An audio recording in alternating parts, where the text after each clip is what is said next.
In my videos, I am constantly telling people not to buy a van, but rather to rent it.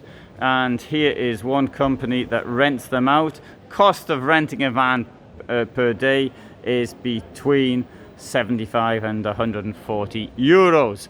And I hope that that's all inclusive and unlimited kilometers. Anyway, let's have a look in this. I need, of course, to point out that this company is not associated with me. It would have been had they accepted the proposition I had made to them for actually doing work together, but they weren't interested. Hard to believe, I know.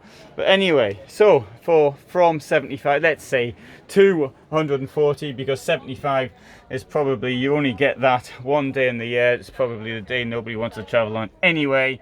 And but this is what you get. Now, the point of getting a van like this is to see if you like it. Mind you, taking a new van out is possibly going to give you a false impression when you then go and end up buying one that was built in 1823. But anyway, just to give a general look what you get if you get one of their vans. Now, I suspect their business model, I don't know, I'm just sort of guessing it, is they allow people to use the vans for a couple of years. Ooh, it's stiff. And then what they'll do is they'll sell the vans on. So you might want to say you might need a van, so you could approach them and you say, look, I want a van. Now, obviously, if you've got a rental company, anything ex-rental, what will happen is that it will be looked after. They have to look after it, because if this thing breaks down in the middle of nowhere early at 2 o'clock on the Sunday morning, then they're going to have to fix it or come and get you, or the insurance premiums are going up. So from that point of view, an ex-rental anything, I think, is generally a good idea. There may be an argument against it in the case of commercial vehicles. Of course, if people renting this, they are people who haven't got a clue how the things work. For example, you get the fridge door like this and you can't get it open. So what you do, you just yank the whole thing off, and then somebody has to come along and fix it. So this, you will have noticed in many videos I do, things are broken in the van. I mean, most of it's been broken by me, of course, but this is generally people who haven't got a clue what they're doing. So they don't see how something works.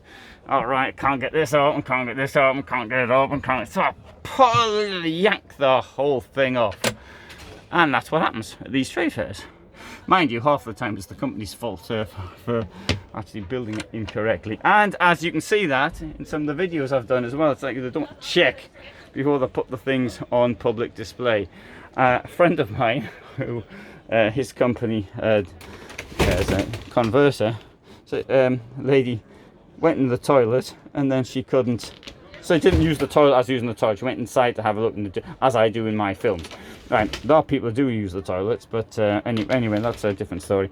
Anyway, she got locked in the toilet. Instead of just asking for assist, how do I open the door? It wasn't one of these sensible tambour doors, it was another one. It was one of these normal doors. Instead of just asking, she yanked the whole thing off. And, at the end of the day, these things are built of lightweight materials. And lightweight materials do have the advantage that you can smash them up quite easily. And that can also be a disadvantage as well. I'll just actually stand in here so you can see how much room there is in this toilet. And have a look at me. It's the first time I put one of these medical masks on. I was told to put it on, and I've got to say it's much easier to breathe through this mask than it was the other thing. There was my Park for Night t-shirt, and anyway, as I've been promoting Park for Night for some time, with videos of Park for Night, then you know that. Anyway, good. Let's have a look at some of the stuff they've got here. And so here we have a VW camper, which okay, this is a non-contained unit, meaning you've got no shower, so this is ideal for people who never wash. Let's have a look under here. Brand new look to it, and I can't open that. Let's open it this way. I can't open that either. And this is what I mean by things. So somebody come along and bang, force it open. No idea how that opens. So you're not going to get a look at it. Or maybe they locked it specially somehow. 2 burners, sink, and a fridge. Oh, I like this, that this comes out. That's clever, isn't it? It actually fits. How about that? A €2 plastic bowl that fits. It's the first time I've ever seen that happen in a camper van. Right, let's go and have a look, see what else there is. These things are dreadfully expensive to buy.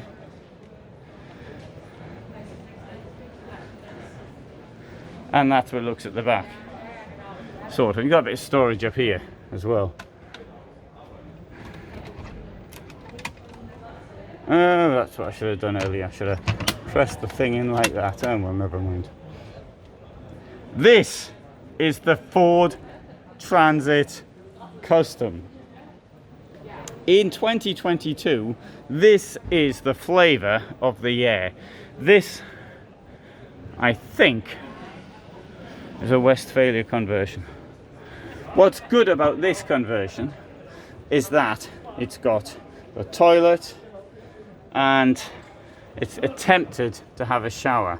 Thing is this, you want to have the shower internally, in my opinion. Dog would probably tell you the same thing, because that way the water goes into the grey tank and not into the environment and gives campers a bad name, particularly if you're getting your soap and you're leaving it wherever it stands. Now, if you are the sort of person that has a shower on the dump at the water dump, the grey dump at the campsite, that's fair enough. I can put up with that. But if you're not, then I don't think you should be using soaps and what have you. So one thing, sort of giving the dog a wash down for the outdoor shower, but I don't think, in my opinion, that people should be putting soaps and things into the just leaving it there, because it gives us campers a bad name.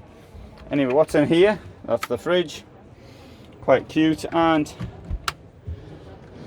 there's the 2 burners. There's the sink, and here. So if you're in here with 4 people and you don't want to look at you using the toilet, you can just pull this thing over here, and if they want to come and have a look at you in the toilet, they'll have to sort of lean over like that or something. And here behind that, there's your wardrobe. That's the wardrobe for 4 people in this van. Bed up there, and this bit down here turns into a bed, which actually brings me on to the other subject of what the bed. You see, we've got chairs which turn into beds, often made for beds, so they don't really work as chairs, and I think that's the case with something like this, in my opinion. There you go, so you can see what it looks like. I think that's, yeah, it might be super comfortable for all I know. I've never travelled any long distance in one of these, so that's the way it could be. Right, now, everybody now these days wants to get into a camper van or a motorhome because they think it's safe. So that's why companies like this, as I recall, Roadsurfer raised, I think it was 25 million euros. I think, I can't quite remember now.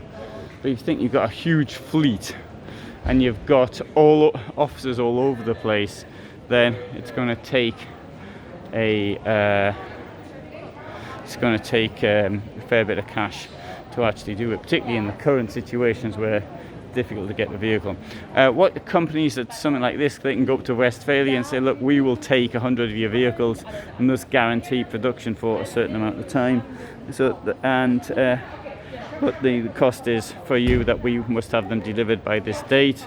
I mean, Westfalia, for example, just using this as a complete example, just picking these names at the top of my head, could say, well, we'll do it, but that obviously is going to put the individual buyer's back.